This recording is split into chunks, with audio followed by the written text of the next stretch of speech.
How to fix this copy of Microsoft Office is not activated.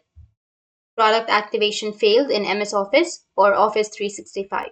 So if you want to fix this copy of Microsoft Office is not activated problem, then what you need to do is you just need to simply open up your file manager at first or file explorer, and after that go with this PC, open up your local disk C, and here you need to go with program files. Under program files, scroll down and go with Microsoft Office, and then go with Office 16.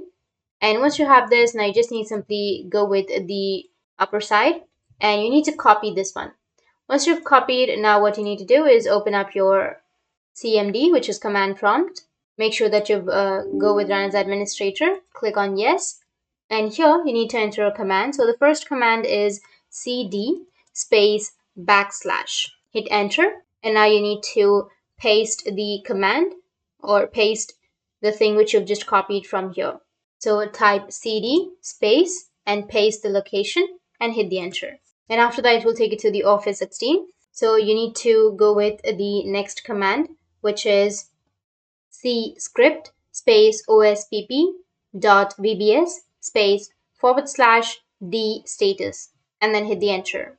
After hitting the enter, you will get the processing option. So just wait for a few seconds till it processes. And after that, now you need to go with the next command, which is you need to go with the address, which is right here, this address. So you need to enter ospprearm.exe and then hit the enter. And after that, it will say that the rearm has been successful. After that, your problem will be fixed. You can go with this option again. Select that, right click on it, and then go with run as administrator. After clicking on run as administrator, you need to again go with the same process. Do that for 3 times. Do that for at least 3 times. And after that, you need to restart your device and your problem will be fixed. So that's it. And if you have any questions, feel free to comment below. Thanks for watching.